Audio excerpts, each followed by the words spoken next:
شروع اللہ کا نام لے کر جو بڑا مہربان نہایت رحم والا ہے۔ یہ پیغمبر جو ہم وقتاً فوقتاً بھیجتے رہے ہیں، ان میں سے ہم نے بعض کو بعض پر فضیلت دی ہے۔ بعض ایسے ہیں جن سے اللہ نے گفتگو کی، اور بعض کے دوسرے امور میں مرتبے بلند کیے۔ اور عیسیٰ ابن مریم کو ہم نے کھلی ہوئی نشانیاں عطا کی اور روح القدس سے ان کو مدد دی۔ اور اگر اللہ چاہتا تو ان سے پچھلے لوگ اپنے پاس کھلی نشانیاں آنے کے بعد آپس میں نہ لڑتے، لیکن انہوں نے اختلاف کیا تو ان میں سے بعض تو ایمان لے آئے اور بعض کافر ہی رہے۔ اور اگر اللہ چاہتا تو یہ لوگ باہم جنگ و قتال نہ کرتے، لیکن اللہ جو چاہتا ہے کرتا ہے۔ اے ایمان والو، جو مال ہم نے تم کو دیا ہے اس میں سے اس دن کے آنے سے پہلے پہلے خرچ کر لو جس میں نہ اعمال کا سودا ہو اور نہ دوستی اور سفارش ہو سکے، اور کفر کرنے والے لوگ ظالم ہیں۔ اللہ وہ معبود برحق ہے کہ اس کے سوا کوئی عبادت کے لائق نہیں، زندہ ہے، سب کو تھامنے والا، اسے نہ اونگ آتی ہے نہ نیند۔ جو کچھ آسمانوں میں اور جو کچھ زمین میں ہے سب اسی کا ہے۔ کون ہے کہ اس کی اجازت کے بغیر اس سے کسی کی سفارش کر سکے؟ جو کچھ لوگوں کے روبرو ہو رہا ہے اور جو کچھ ان کے پیچھے ہو چکا ہے اسے سب معلوم ہے، اور لوگ اس کی معلومات میں سے کسی چیز پر دسترس حاصل نہیں کر سکتے۔ ہاں، جس قدر وہ چاہتا ہے اسی قدر معلوم کرا دیتا ہے۔ اس کی بادشاہی اور علم آسمان اور زمین سب پر حاوی ہے، اور اسے ان کی حفاظت کچھ بھی دشوار نہیں۔ وہ بڑا عالی رتبہ ہے، جلیل القدر ہے۔ دین اسلام میں کوئی زبردستی نہیں ہے۔ ہدایت صاف طور پر ظاہر اور گمراہی سے الگ ہو چکی ہے۔ تو جو شخص بتوں سے اعتقاد نہ رکھے اور اللہ پر ایمان لائے، اس نے ایسی مضبوط رسی ہاتھ میں پکڑ لی ہے جو کبھی ٹوٹنے والی نہیں، اور اللہ سب کچھ سنتا ہے، سب کچھ جانتا ہے۔ جو لوگ ایمان لائے ہیں ان کا دوست اللہ ہے کہ اندھیرے سے نکال کر روشنی میں لے جاتا ہے، اور جو کافر ہیں ان کے دوست شیطان ہیں کہ ان کو روشنی سے نکال کر اندھیرے میں لے جاتے ہیں۔ یہی لوگ اہل دوزخ ہیں کہ اس میں ہمیشہ رہیں گے۔ بھلا تم نے اس شخص کو نہیں دیکھا جو اس غرور کے سبب سے کہ اللہ نے اس کو سلطنت بخشی تھی، ابراہیم سے اپنے پروردگار کے بارے میں جھگڑنے لگا؟ جب ابراہیم نے کہا میرا پروردگار تو وہ ہے جو زندگی دیتا ہے اور موت دیتا ہے، وہ بولا کہ زندگی اور موت تو میں بھی دے سکتا ہوں۔ ابراہیم نے کہا کہ اللہ تو سورج کو مشرق سے نکالتا ہے، آپ اسے مغرب سے نکال دیجیے۔ یہ سن کر وہ کافر ہکا بکا رہ گیا، اور اللہ بے انصافوں کو ہدایت نہیں دیا کرتا۔ یا اسی طرح اس شخص کو نہیں دیکھا جس کا ایک بستی پر جو اپنی چھتوں پر گری پڑی تھی گزر ہوا، تو اس نے کہا کہ اللہ اس کے باشندوں کو مرنے کے بعد کیوں کر زندہ کرے گا؟ تو اللہ نے اس کی روح قبض کر لی اور 100 برس تک اس کو مردہ رکھا۔ پھر اس کو جلا اٹھایا اور پوچھا تم کتنا عرصہ مرے پڑے رہے ہو؟ اس نے جواب دیا کہ 1 دن یا اس سے بھی کم۔ اللہ نے فرمایا نہیں، بلکہ 100 برس مرے رہے ہو، اور اپنے کھانے پینے کی چیزوں کو دیکھو کہ اتنی مدت میں مطلق سڑی بسی نہیں، اور اپنے گدھے کو بھی دیکھو جو مرا پڑا ہے۔ غرض ان باتوں سے یہ ہے کہ ہم تم کو لوگوں کے لیے اپنی قدرت کی نشانی بنائیں۔ اور ہاں، گدھے کی ہڈیوں کو دیکھو کہ ہم ان کو کس طرح جوڑے دیتے اور ان پر کس طرح گوشت پوست چڑھائے دیتے ہیں۔ جب یہ واقعات اس کے مشاہدے میں آئے تو بول اٹھا کہ میں یقین کرتا ہوں کہ اللہ ہر چیز پر قادر ہے۔ اور جب ابراہیم نے اللہ سے عرض کیا کہ اے پروردگار مجھے دکھا کہ تو مردوں کو کیوں کر زندہ کرے گا، اللہ نے فرمایا کیا تم نے اس بات کا یقین نہیں کیا؟ انہوں نے کہا کیوں نہیں، لیکن میں دیکھنا اس لیے چاہتا ہوں کہ میرا دل اطمینان کامل حاصل کر لے۔ فرمایا کہ 4 پرندے لے لو، پھر ان کو اپنے سے ہلا لو اور ان کے ٹکڑے ٹکڑے کر دو، پھر ان کا ایک ایک ٹکڑا ہر ایک پہاڑ پر رکھ دو، پھر ان کو بلاؤ تو وہ تمہارے پاس دوڑتے چلے آئیں گے، اور جان رکھو کہ اللہ غالب ہے، صاحب حکمت ہے۔ جو لوگ اپنا مال اللہ کی راہ میں خرچ کرتے ہیں ان کے مال کی مثال اس دانے کی سی ہے جس سے 7 بالیں اگیں اور ہر ایک بال میں 100 دانے ہوں، اور اللہ جس کے اجر کو چاہتا ہے اور زیادہ کرتا ہے، اور اللہ کشائش والا ہے، سب کچھ جاننے والا ہے۔ جو لوگ اپنا مال اللہ کے راستے میں صرف کرتے ہیں پھر اس کے بعد نہ اس خرچ کا کسی پر احسان رکھتے ہیں اور نہ کسی کو تکلیف دیتے ہیں، ان کا صلہ ان کے پروردگار کے پاس تیار ہے، اور قیامت کے روز نہ ان کو کچھ خوف ہوگا اور نہ وہ غمگین ہوں گے۔ جس خیرات کے دینے کے بعد لینے والے کو ایذا دی جائے، اس سے تو نرم بات کہہ دینی اور درگزر کرنا بہتر ہے، اور اللہ بے نیاز ہے، بردبار ہے۔ مومنوں، اپنے صدقات و خیرات احسان رکھنے اور ایذا دینے سے اس شخص کی طرح برباد نہ کر دینا جو لوگوں کو دکھاوے کے لیے مال خرچ کرتا ہے اور اللہ اور روز آخر پر ایمان نہیں رکھتا، تو اس کے مال کی مثال اس چٹان کی سی ہے جس پر تھوڑی سی مٹی پڑی ہو اور اس پر زور کا مے برس کر اسے صاف کر ڈالے۔ اسی طرح یہ ریاکار لوگ اپنے اعمال کا کچھ بھی صلہ حاصل نہیں کر سکیں گے، اور اللہ ایسے ناشکروں کو ہدایت نہیں دیا کرتا۔ اور جو لوگ اللہ کی خوشنودی حاصل کرنے کے لیے اور خلوص نیت سے اپنا مال خرچ کرتے ہیں، ان کی مثال ایک باغ کی سی ہے جو اونچی جگہ پر واقع ہو۔ جب اس پر زور کا مے پڑے تو دگنا پھل لائے، پھر اگر مے نہ بھی پڑے تو خیر خوار ہی سہی، اور اللہ تمہارے کاموں کو دیکھ رہا ہے۔ بھلا تم میں کوئی یہ چاہتا ہے کہ اس کا کھجوروں اور انگوروں کا باغ ہو جس میں نہریں بہ رہی ہوں اور اس میں اس کے لیے ہر قسم کے میوے موجود ہوں، اور اسے بڑھاپا آ پکڑے اور اس کے ننھے ننھے بچے بھی ہوں، تو ناگہاں اس باغ پر آگ کا بھرا ہوا بگولا چلے، پس وہ جل جائے۔ اس طرح اللہ تم سے اپنی آیتیں کھول کھول کر بیان فرماتا ہے تاکہ تم سوچو اور سمجھو۔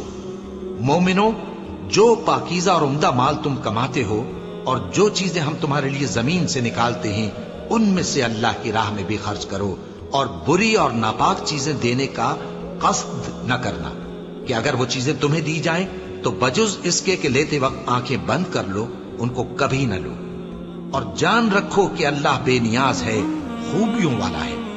شیطان تمہیں تنگ دستی کا خوف دلاتا اور بے حیائی کے کام کرنے کو کہتا ہے، اور اللہ تم سے اپنی بخشش اور رحمت کا وعدہ کرتا ہے، اور اللہ کشائش والا ہے، سب کچھ جاننے والا ہے۔ وہ جس کو چاہتا ہے دانائی بخشتا ہے، اور جس کو دانائی ملی بے شک اس کو بڑی نعمت ملی۔ اور نصیحت تو وہی لوگ قبول کرتے ہیں جو عقل مند ہیں، اور تم اللہ کی راہ میں جس طرح کا خرچ کرو یا کوئی نذر مانو، اللہ اس کو جانتا ہے، اور ظالموں کا کوئی مددگار نہ ہوگا۔ اگر تم خیرات ظاہر کر کے دو تو وہ بھی خوب ہے، اور اگر پوشیدہ دو اور دو بھی ضرورت مندوں کو تو یہ تمہارے لیے بہتر ہے، اور اس طرح کا دینا تمہارے گناہوں کو بھی دور کرے گا، اور اللہ کو تمہارے سب کاموں کی خبر ہے۔ اے نبی صلی اللہ علیہ وآلہ وسلم، تم ان لوگوں کی ہدایت کے ذمہ دار نہیں ہو، بلکہ اللہ ہی جس کو چاہتا ہے ہدایت بخشتا ہے۔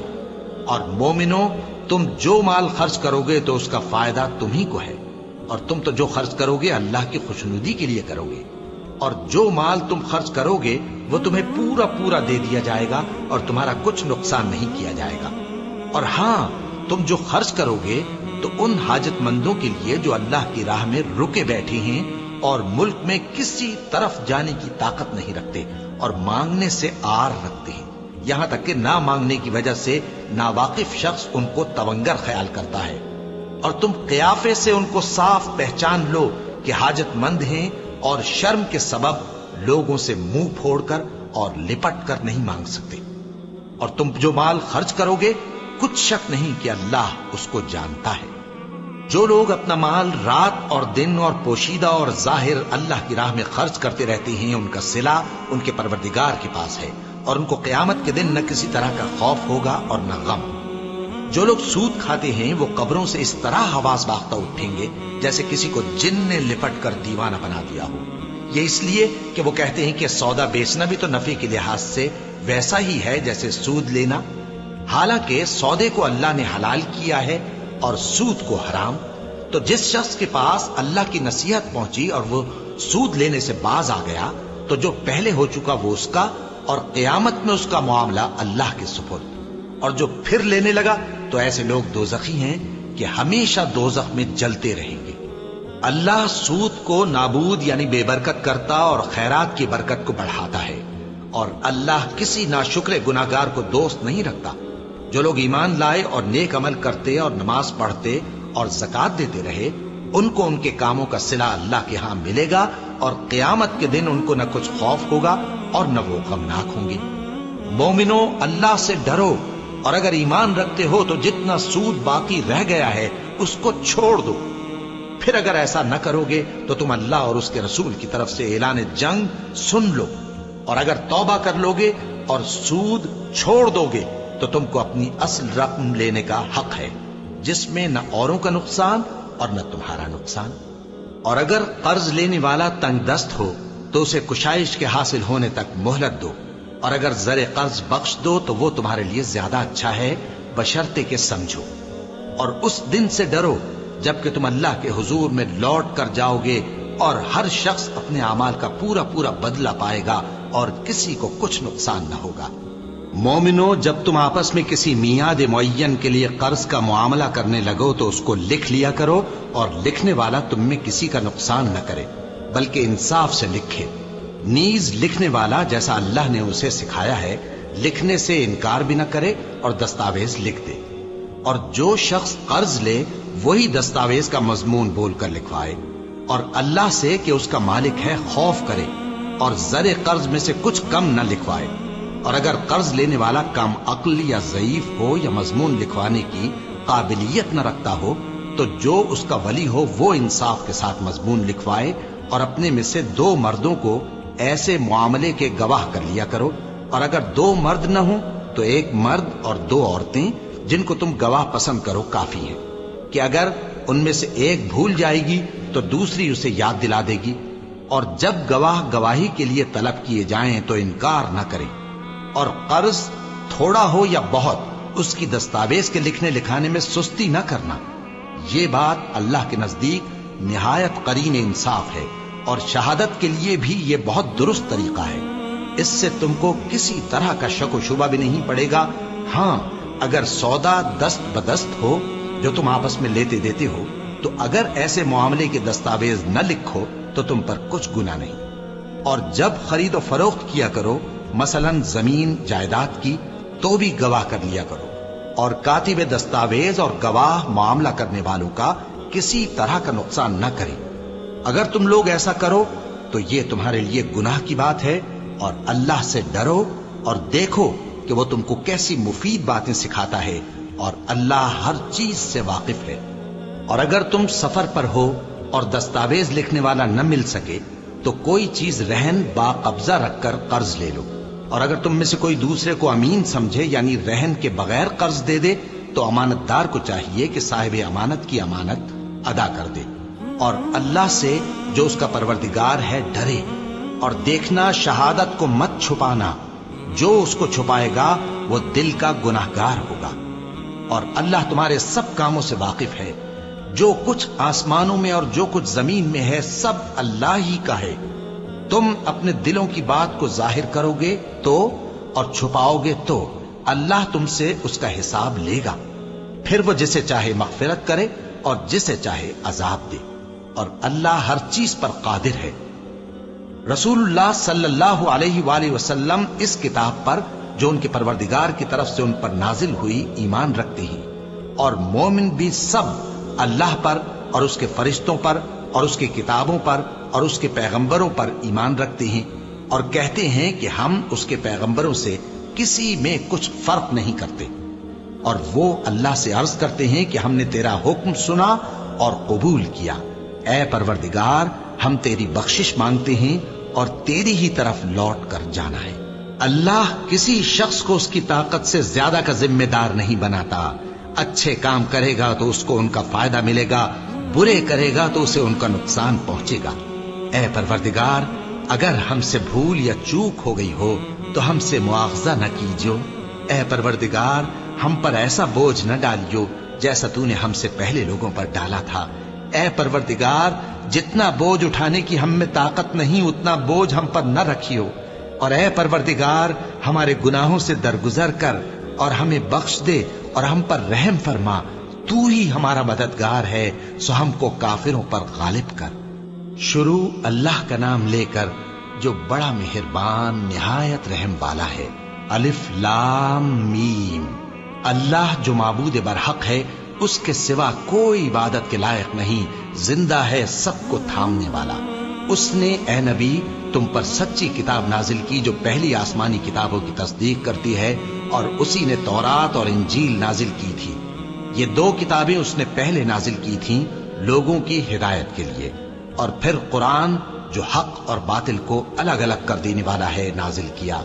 جو لوگ اللہ کی آیتوں کا انکار کرتے ہیں ان کو سخت عذاب ہوگا، اور اللہ زبردست ہے، بدلہ لینے والا ہے۔ اللہ ایسا خبیر و بصیر ہے کہ کوئی چیز اس سے پوشیدہ نہیں، نہ زمین میں اور نہ آسمان میں۔ وہی تو ہے جو ماں کے پیٹ میں جیسی چاہتا ہے تمہاری صورتیں بناتا ہے، اس غالب حکمت والے کے سوا کوئی عبادت کے لائق نہیں۔ اے پیغمبر، وہی تو ہے جس نے تم پر یہ کتاب نازل کی جس کی بعض آیتیں محکم ہیں اور وہی اصل کتاب ہیں، اور بعض دوسری متشابہ ہیں۔ تو جن لوگوں کے دلوں میں کجی ہے وہ متشابہات کا اتباع کرتے ہیں تاکہ فتنہ برپا کریں اور مراد اصلی کا پتہ لگائیں، حالانکہ مراد اصلی اللہ کے سوا کوئی نہیں جانتا۔ اور جو لوگ علم میں گہری نظر رکھتے ہیں وہ یہ کہتے ہیں کہ ہم ان پر ایمان لائے۔ یہ سب آیات ہمارے پروردگار کی طرف سے ہیں، اور نصیحت تو عقل مند ہی قبول کرتے ہیں۔ اے پروردگار، جب تو نے ہمیں ہدایت بخشی ہے تو اس کے بعد ہمارے دلوں میں کجی نہ پیدا کر دیجو، اور ہمیں اپنے ہاتھ سے رحمت عطا فرما، تو بڑا عطا فرمانے والا ہے۔ اے پروردگار، تو اس روز جس کے آنے میں کچھ بھی شک نہیں سب لوگوں کو اپنے حضور میں جمع کر لے گا۔ بے شک اللہ خلاف وعدہ نہیں کرتا۔ جو لوگ کافر ہوئے اس دن نہ تو ان کا مال ہی اللہ کے عذاب سے ان کو بچا سکے گا اور نہ ان کی اولاد ہی کچھ کام آئے گی، اور یہ لوگ آتش جہنم کا ایندھن ہوں گے۔ ان کا حال بھی فرعونیوں اور ان سے پہلے لوگوں کا سا ہوگا جنہوں نے ہماری آیتوں کی تکذیب کی تھی، تو اللہ نے ان کو ان کے گناہوں کے سبب عذاب میں پکڑ لیا تھا، اور اللہ سخت عذاب کرنے والا ہے۔ اے پیغمبر، کافروں سے کہہ دو کہ تم دنیا میں بھی عنقریب مغلوب ہو جاؤ گے اور آخرت میں جہنم کی طرف اکٹھا کیے جاؤ گے، اور وہ بری جگہ ہے۔ تمہارے لیے دو گروہوں میں جو جنگ بدر کے دن آپس میں بھڑ گئے قدرت الہی کی عظیم الشان نشانی تھی۔ ایک گروہ مسلمانوں کا تھا، وہ اللہ کی راہ میں لڑ رہا تھا، اور دوسرا گروہ کافروں کا تھا، وہ ان کو اپنی آنکھوں سے اپنے سے دگنا مشاہدہ کر رہا تھا۔ اور اللہ اپنی نصرت سے جس کو چاہتا ہے مدد دیتا ہے۔ جو اہل بصارت ہیں ان کے لیے اس واقعے میں بڑی عبرت ہے۔ لوگوں کو ان کی خواہشوں کی چیزیں یعنی عورتیں اور بیٹے اور سونے اور چاندی کے بڑے بڑے ڈھیر اور نشان لگے ہوئے گھوڑے اور مویشی اور کھیتی بڑی زینت دار معلوم ہوتی ہیں، مگر یہ سب دنیا ہی کی زندگی کے سامان ہیں، اور اللہ کے پاس بہت اچھا ٹھکانہ ہے۔ اے پیغمبر، ان سے کہو کہ بھلا میں تم کو ایسی چیز بتاؤں جو ان چیزوں سے کہیں اچھی ہو۔ سنو، جو لوگ پرہیزگار ہیں ان کے لیے اللہ کے ہاں باغات بہشت ہیں جن کے نیچے نہریں بہ رہی ہیں، ان میں وہ ہمیشہ رہیں گے، اور پاکیزہ بیویاں ہیں، اور سب سے بڑھ کر اللہ کی خوشنودی۔ اور اللہ اپنے سب بندوں کو دیکھ رہا ہے جو اللہ سے التجا کرتے ہیں کہ اے پروردگار، ہم ایمان لے آئے سو ہم کو ہمارے گناہ معاف فرما اور ہم کو دوزخ کے عذاب سے محفوظ رکھ۔ یہ وہ لوگ ہیں جو مشکلات میں صبر کرتے اور سچ بولتے اور عبادت میں لگے رہتے اور نیکی میں خرچ کرتے اور اوقات سحر میں گناہوں کی معافی مانگا کرتے ہیں۔ اللہ تو اس بات کی گواہی دیتا ہے کہ اس کے سوا کوئی معبود نہیں، اس حال میں کہ وہ انصاف کا حاکم ہے، اور فرشتے اور علم والے بھی گواہی دیتے ہیں کہ اس غالب حکمت والے کے سوا کوئی لائق عبادت نہیں۔ دین تو اللہ کے نزدیک اسلام ہی ہے، اور اہل کتاب نے جو اس دین سے اختلاف کیا تو علم حاصل ہونے کے بعد آپس کی ضد سے کیا، اور جو شخص اللہ کی آیتوں کو نہ مانے تو اللہ جلد حساب لینے والا ہے۔ اے پیغمبر، پس اگر یہ لوگ تم سے جھگڑنے لگیں تو کہنا کہ میں اور میرے پیرو تو اللہ کے فرمانبردار ہو چکے، اور اہل کتاب اور ان پڑھ لوگوں سے کہو کہ کیا تم بھی اللہ کے فرمانبردار بنتے اور اسلام لاتے ہو؟ پس اگر یہ لوگ اسلام لے آئیں تو بے شک ہدایت پالیں، اور اگر تمہارا کہا نہ مانے تو تمہارا کام صرف اللہ کا پیغام پہنچا دینا ہے، اور اللہ اپنے بندوں کو دیکھ رہا ہے۔ جو لوگ اللہ کی آیتوں کو نہیں مانتے اور انبیاء کو ناحق قتل کرتے رہے ہیں اور جو انصاف کرنے کا حکم دیتے ہیں انہیں بھی مار ڈالتے ہیں، ان کو دکھ دینے والے عذاب کی خوشخبری سنا دو۔ یہ ایسے لوگ ہیں جن کے اعمال دنیا اور آخرت دونوں میں برباد ہیں اور ان کا کوئی مددگار نہیں ہوگا۔ بھلا تم نے ان لوگوں کو نہیں دیکھا جن کو کتاب یعنی تورات سے حصہ دیا گیا اور وہ اس کتاب اللہ یعنی قرآن کی طرف بلائے جاتے ہیں تاکہ یہ ان کے تنازعات کا ان میں فیصلہ کر دے؟ تو ایک فریق ان میں سے پھر جاتا ہے اور منہ پھیر لیتا ہے، یہ اس لیے کہ یہ اس بات کے قائل ہیں کہ دوزخ کی آگ ہمیں چند روز کے سوا چھو ہی نہیں سکے گی، اور جو کچھ یہ دین کے بارے میں بہتان باندھتے رہے ہیں اس نے ان کو دھوکے میں ڈال رکھا ہے۔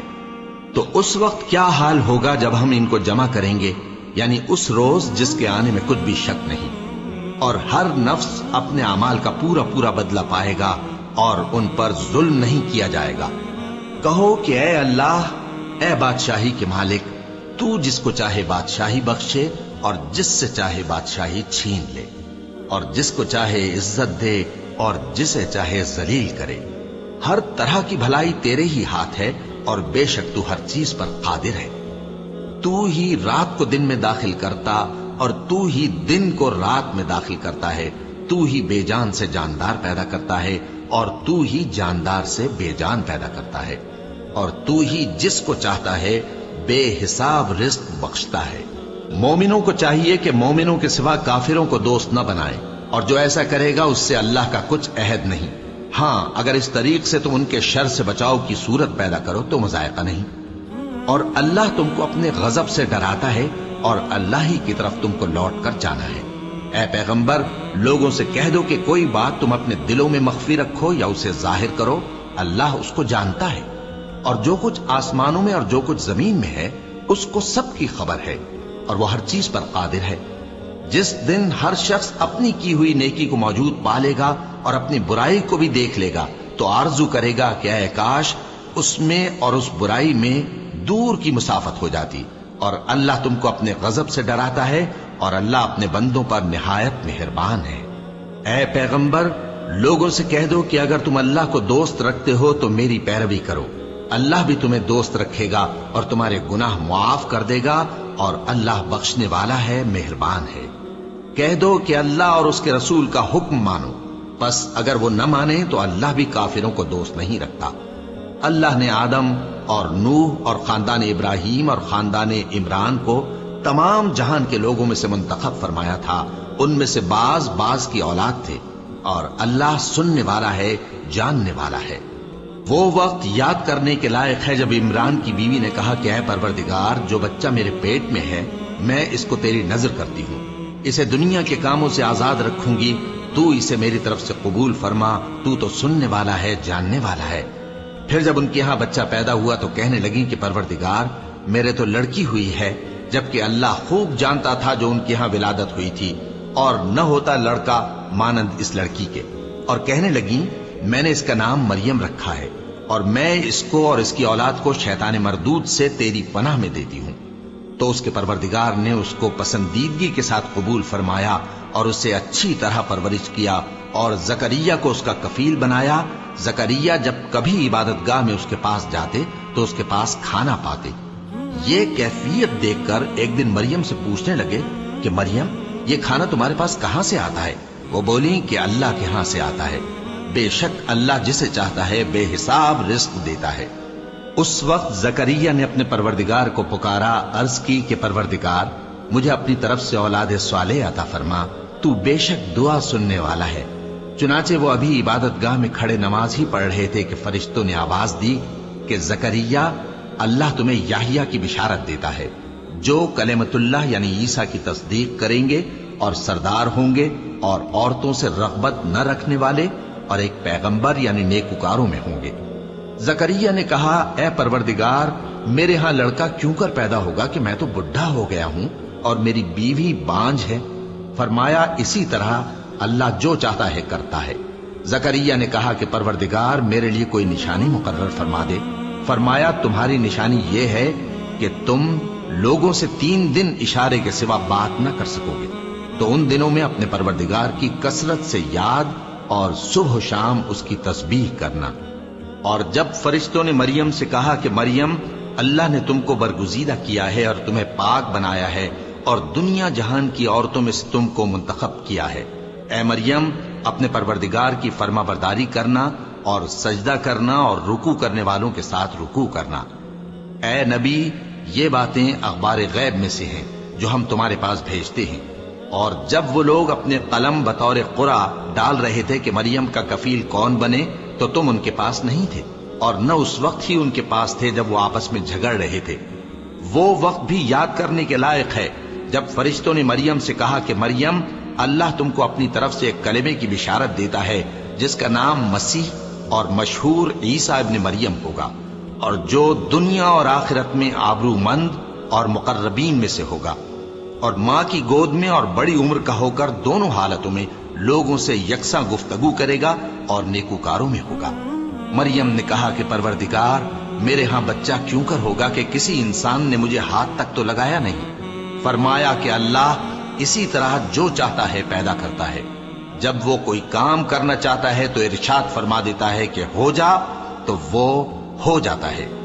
اور وہ اسے کتاب و حکمت اور تورات اور انجیل کا علم عطا کرے گا، اور عیسیٰ بنی اسرائیل کی طرف پیغمبر ہو کر جائیں گے اور کہیں گے کہ میں تمہارے پاس تمہارے پروردگار کی طرف سے نشانی لے کر آیا ہوں، وہ یہ کہ تمہارے سامنے مٹی سے پرندے کی صورت بناتا ہوں، پھر اس میں پھونک مارتا ہوں تو وہ اللہ کے حکم سے سچ مچ پرندہ ہو جاتا ہے، اور پیدائشی اندھے اور ابرص کو تندرست کر دیتا ہوں، اور اللہ کے حکم سے مردوں کو زندہ کر دیتا ہوں، اور جو کچھ تم کھا کر آتے ہو اور جو اپنے گھروں میں جمع کر رکھتے ہو سب تم کو بتا دیتا ہوں۔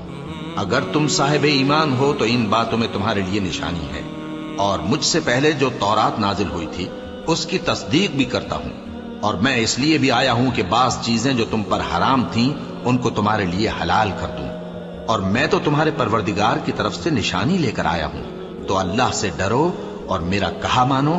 کچھ شک نہیں کہ اللہ ہی میرا اور تمہارا پروردگار ہے، تو اسی کی عبادت کرو، یہی سیدھا رستہ ہے۔ پھر جب عیسیٰ نے ان کی طرف سے انکار و نافرمانی ہی دیکھی تو کہنے لگے کہ کوئی ہے جو اللہ کا طرفدار اور میرا مددگار ہو؟ حواری بولے کہ ہم اللہ کے طرفدار اور آپ کے مددگار ہیں، ہم اللہ پر ایمان لائے اور آپ گواہ رہیں کہ ہم فرما بردار ہیں۔ اے پروردگار، جو کتاب تو نے نازل فرمائی ہے ہم اس پر ایمان لے آئے اور تیرے پیغمبر کے متبع ہو چکے۔ تو ہم کو ماننے والوں میں لکھ رکھ، اور وہ یعنی یہود قتل عیسیٰ کے بارے میں ایک چال چلے، اور اللہ نے بھی عیسیٰ کو بچانے کے لیے تدبیر کی، اور اللہ بہترین تدبیر کرنے والا ہے۔ اس وقت اللہ نے فرمایا کہ عیسیٰ، میں تمہاری دنیا میں رہنے کی مدت پوری کر کے تم کو اپنی طرف اٹھا لوں گا اور تمہیں کافروں کی صحبت سے پاک کر دوں گا، اور جو لوگ تمہاری پیروی کریں گے ان کو کافروں پر قیامت تک فائق و غالب رکھوں گا۔ پھر تم سب میرے پاس لوٹ کر آؤ گے تو جن باتوں میں تم اختلاف کرتے رہے اس دن تم میں ان کا فیصلہ کر دوں گا۔ اب جو کافر ہوئے ان کو دنیا اور آخرت دونوں میں سخت عذاب دوں گا، اور ان کا کوئی مددگار نہ ہوگا۔ اور جو لوگ ایمان لائے اور عمل نیک کرتے رہے ان کو اللہ پورا پورا صلہ دے گا، اور اللہ ظالموں کو دوست نہیں رکھتا۔ اے نبی، یہ ہم تم کو اللہ کی آیتیں اور حکمت بھری نصیحتیں پڑھ پڑھ کر سناتے ہیں۔ عیسیٰ کا حال اللہ کے نزدیک آدم کا سا ہے کہ اس نے پہلے مٹی سے ان کو بنایا، پھر فرمایا کہ باشعور انسان ہو جا، تو وہ ویسے ہی ہو گئے۔ یہ بات تمہارے پروردگار کی طرف سے حق ہے، تو تم ہرگز شک کرنے والوں میں نہ ہونا۔ پھر اگر یہ لوگ عیسیٰ کے بارے میں تم سے جھگڑا کریں اس کے بعد کہ تم کو حقیقت معلوم ہو ہی چکی ہے، تو ان سے کہنا کہ آؤ ہم اپنے بیٹوں اور بیٹیوں کو بلائیں، تم اپنے بیٹوں اور بیٹیوں کو بلاؤ، اور ہم خود بھی آئیں اور تم خود بھی آؤ، پھر دونوں فریق اللہ سے دعا و التجا کریں، اس طرح جھوٹوں پر اللہ کی لعنت بھیجیں۔ یہ تمام بیانات صحیح ہیں، اور اللہ کے سوا کوئی معبود نہیں، اور بے شک اللہ غالب ہے، صاحب حکمت ہے۔ بس اگر یہ لوگ پھر جائیں تو اللہ مفسدوں کو خوب جانتا ہے۔ کہہ دو کہ اے اہل کتاب، جو بات ہمارے اور تمہارے دونوں کے درمیان یکساں تسلیم کی گئی ہے اس کی طرف آؤ، وہ یہ کہ اللہ کے سوا ہم کسی کی عبادت نہ کریں اور اس کے ساتھ کسی چیز کو شریک نہ بنائیں، اور ہم میں کوئی کسی کو اللہ کے سوا اپنا کارساز نہ سمجھے۔ پھر اگر یہ لوگ اس بات کو نہ مانیں تو ان سے کہہ دو کہ تم گواہ رہو کہ ہم اللہ کے فرما بردار ہیں۔ اے اہل کتاب، تم ابراہیم کے بارے میں کیوں جھگڑتے ہو؟ حالانکہ تورات اور انجیل ان کے بعد اتری ہیں اور وہ پہلے ہو چکے، تو کیا تم عقل نہیں رکھتے؟ دیکھو، ایسی بات میں تو تم نے جھگڑا کیا ہی تھا جس کا تمہیں کچھ علم تھا بھی، مگر ایسی بات میں کیوں جھگڑتے ہو جس کا تم کو کچھ بھی علم نہیں؟ اور اللہ جانتا ہے اور تم نہیں جانتے۔ ابراہیم نہ تو یہودی تھے اور نہ عیسائی، بلکہ سب سے بے تعلق ہو کر ایک اللہ کے ہو رہے تھے اور اسی کے فرما بردار تھے اور مشرک و منت تھے۔ ابراہیم سے زیادہ قرب رکھنے والے تو وہ لوگ ہیں جو ان کی پیروی کرتے رہے، اور یہ پیغمبر آخر الزماں صلی اللہ علیہ وآلہ وسلم اور وہ لوگ جو ایمان لائے ہیں، اور اللہ مومنوں کا کارساز ہے۔ اے اہل اسلام، بعض اہل کتاب اس بات کی خواہش رکھتے ہیں کہ کسی طرح تم کو گمراہ کر دیں، حالانکہ یہ تم کو کیا گمراہ کریں گے، اپنے آپ کو ہی گمراہ کر رہے ہیں اور نہیں جانتے۔ اے اہل کتاب، تم اللہ کی آیتوں سے کیوں انکار کرتے ہو اور تم تورات کو مانتے تو ہو؟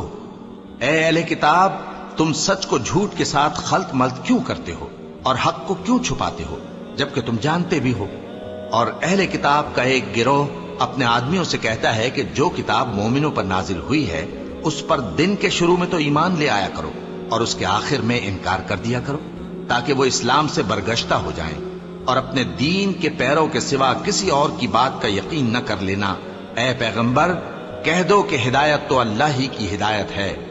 وہ یہ بھی کہتے ہیں، یہ بھی نہ ماننا کہ جو چیز تم کو ملی ہے ویسی کسی اور کو بھی مل سکتی ہے، ورنہ وہ تم پر تمہارے رب کے روبرو حجت قائم کر دیں گے۔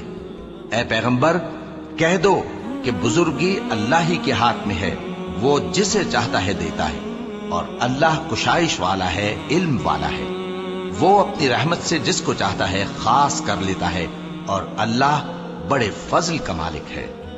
اور اہل کتاب میں سے کوئی تو ایسا ہے کہ اگر تم اس کے پاس دیناروں کا ڈھیر امانت رکھ دو تو تم کو فوراً واپس دے دے، اور کوئی اس طرح کا ہے کہ اگر اس کے پاس 1 دینار بھی امانت رکھو تو جب تک اس کے سر پر ہر وقت کھڑے نہ رہو تمہیں دے ہی نہیں۔ یہ اس لیے کہ وہ کہتے ہیں کہ امیوں کے بارے میں ہم سے مواخذہ نہیں ہوگا۔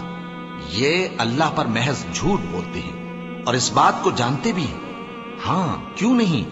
جو شخص اپنے اقرار کو پورا کرے اور پرہیزگار بنا رہے تو اللہ بھی پرہیزگاروں کو دوست رکھتا ہے۔ جو لوگ اللہ کے اقراروں اور اپنی قسموں کو بیچ ڈالتے ہیں اور ان کے عوض تھوڑی سی قیمت حاصل کرتے ہیں، ان کا آخرت میں کچھ حصہ نہیں۔ ان سے اللہ نہ تو کلام کرے گا اور نہ قیامت کے روز ان کی طرف دیکھے گا، اور نہ ان کو پاک کرے گا، اور ان کو دکھ دینے والا عذاب ہوگا۔ اور ان اہل کتاب میں بعض ایسے ہیں کہ کتاب یعنی تورات کو زبان مروڑ مروڑ کر پڑھتے ہیں تاکہ تم سمجھو کہ جو کچھ وہ پڑھتے ہیں کتاب میں سے ہے، حالانکہ وہ کتاب میں سے نہیں ہوتا، اور کہتے ہیں کہ وہ اللہ کی طرف سے نازل ہوا ہے، حالانکہ وہ اللہ کی طرف سے نہیں ہوتا، اور اللہ پر جھوٹ بولتے ہیں اور یہ بات جانتے بھی ہیں۔ کسی آدمی کو شایع نہیں کہ اللہ اسے کتاب اور حکومت اور نبوت عطا فرمائے، پھر وہ لوگوں سے کہے کہ اللہ کو چھوڑ کر میرے بندے ہو جاؤ، بلکہ اس کو یہ کہنا چاہیے کہ اے اہل کتاب، تم ربانی ہو جاؤ، کیونکہ تم کتاب کی تعلیم بھی دیتے ہو اور کیونکہ پڑھتے پڑھاتے رہتے ہو۔ اور اس کو یہ بھی نہیں کہنا چاہیے کہ تم فرشتوں اور پیغمبروں کو معبود بنا لو۔ بھلا جب تم مسلمان ہو چکے تو کیا وہ تمہیں کافر ہونے کو کہے گا؟ اور جب اللہ نے پیغمبروں سے عہد لیا کہ جب میں تم کو کتاب اور دانائی عطا کروں پھر تمہارے پاس کوئی پیغمبر آئے جو تمہاری کتاب کی تصدیق کرے تو تمہیں ضرور اس پر ایمان لانا ہوگا اور ضرور اس کی مدد کرنی ہوگی۔ اور عہد لینے کے بعد پوچھا کہ بھلا تم نے اقرار کیا اور اس اقرار پر میرا ذمہ لیا، یعنی مجھے ضامن ٹھہرایا؟ انہوں نے کہا ہاں، ہم نے اقرار کیا۔ فرمایا کہ تم اس عہد و پیمان کے گواہ رہو اور میں بھی تمہارے ساتھ گواہ ہوں۔ اب جو لوگ اس کے بعد پھر جائیں تو وہی بد کردار ہیں۔ پھر کیا یہ کافر اللہ کے دین کے سوا کسی اور دین کے طالب ہیں؟ حالانکہ سب اہل آسمان و زمین خوشی یا ناخوشی سے اللہ کے فرما بردار ہیں اور اسی کی طرف لوٹ کر جانے والے ہیں۔ کہو کہ ہم اللہ پر ایمان لائے اور جو کتاب ہم پر نازل ہوئی اور جو صحیفے ابراہیم اور اسماعیل اور اسحاق اور یعقوب اور ان کی اولاد پر اترے، اور جو کتابیں موسیٰ اور عیسیٰ اور دوسرے انبیاء کو پروردگار کی طرف سے ملی، سب پر ایمان لائے۔ ہم ان پیغمبروں میں سے کسی میں کچھ فرق نہیں کرتے، اور ہم اسی اللہ کے فرما بردار ہیں، اور جو شخص اسلام کے سوا کسی اور دین کا طالب ہوگا وہ اس سے ہرگز قبول نہیں کیا جائے گا، اور ایسا شخص آخرت میں نقصان اٹھانے والوں میں ہوگا۔ اللہ ایسے لوگوں کو کیوں کر ہدایت دے جو ایمان لانے کے بعد کافر ہو گئے اور پہلے اس بات کی گواہی دے چکے کہ یہ پیغمبر برحق ہے، اور ان کے پاس دلائل بھی آ گئے، اور اللہ بے انصافوں کو ہدایت نہیں دیتا۔ ان لوگوں کی سزا یہ ہے کہ ان پر اللہ کی اور فرشتوں کی اور انسانوں کی سب کی لعنت ہے، ہمیشہ اس لعنت میں گرفتار رہیں گے۔ ان سے نہ تو عذاب ہلکا کیا جائے گا اور نہ انہیں مہلت دی جائے گی۔ ہاں، جنہوں نے اس کے بعد توبہ کی اور اپنی حالت درست کر لی تو اللہ بخشنے والا مہربان ہے۔ جو لوگ ایمان لانے کے بعد کافر ہو گئے پھر کفر میں بڑھتے گئے، ایسوں کی توبہ ہرگز قبول نہیں ہوگی، اور یہ لوگ گمراہ ہیں۔ جو لوگ کافر ہوئے اور کفر ہی کی حالت میں مر گئے، وہ اگر نجات حاصل کرنی چاہیں اور بدلے میں زمین بھر سونا دیں تو ہرگز قبول نہیں کیا جائے گا۔ ان لوگوں کو دکھ دینے والا عذاب ہوگا اور ان کا کوئی مددگار نہیں ہوگا۔